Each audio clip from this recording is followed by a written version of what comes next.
Well, it was certainly meeting the president was an amazing thing, and you know, we were so proud of the fact that he is stepping up and he's getting out in front of this. And Mark Kelly, who's an astronaut, and his wife Gabby Giffords, meeting with them, they were just remarkable people. It's an amazing group that is part of this survivor network and the advocacy movement, all getting together at that town hall meeting, and I think it's advanced the conversation in this country. And I think that we all grieve differently. For us, we didn't feel like we had a choice. You can either crawl up in a ball and lie in the bed and grieve over your child or your loved one who's been killed through gun violence, or you can get out there and be really angry. And that's what we did, is we wanted to just do something. And you guys have taken things a step further, and remember, you started a foundation, correct? We are in the process of starting a foundation. There are several scholarships in Alison's memory. The one at James Madison University, where she graduated, is over $200,000. Oh, wow. It was the fastest growing, largest scholarship in the history of the university. I mean, it was just astounding. So other journalists will benefit. But we didn't want it to all be about gun violence. We wanted it to be about her life, too. So we are starting a foundation called the For Alison Foundation, and it's just in the planning stages. But what this will do is it will help small communities in the area where she lived, in rural Virginia.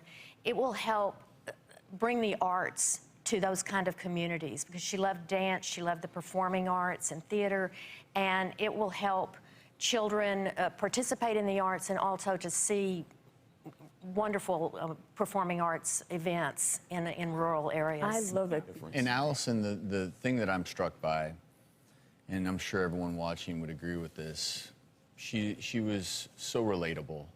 And you get back to this idea of, a lot of people are on TV and you see a side of them that is very carefully manipulated. They show you what they want you to see. With her, you could see her genuine character. And I spent a number of months in Roanoke during my medical school training, and the community is a phenomenal community.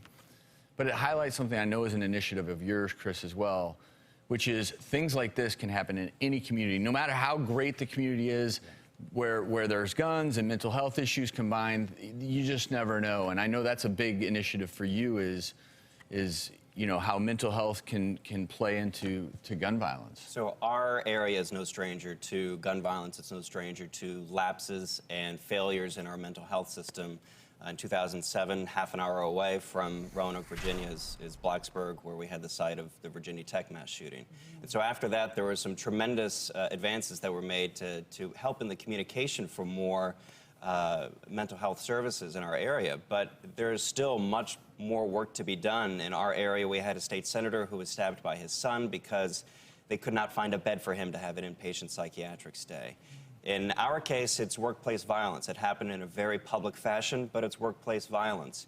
And there's still lots more work to be done to increase the communication of individuals who may be approaching crisis, and for all of us to be able to look at people that we care about in our community and say, are they approaching crisis? Do they need help? And can we get them the services and the help that they need?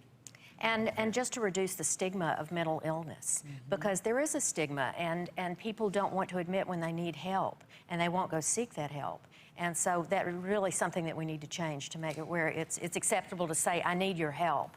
Yes. And can someone please help me? And we can't sweep this under the rug anymore. You know, one of my #1 frustrations practicing emergency medicine is that the country as a whole seems to want to sweep this under the rug, because they may not be dealing with it on a daily basis. But I would urge anyone watching to remember Alison, because, you know, her life represented so much in her short time on this earth. And the fact that she died way too early, these things can be prevented, and it takes a multifactorial approach. And we're going to have more info about the For Alison Fund on our website, the foundation, and just raise awareness in your communities. I want to thank all three of you personally, because I know it's hard coming up here on stage and even holding it together, but what you're doing, I applaud all three of you. I think this is just such an important thing.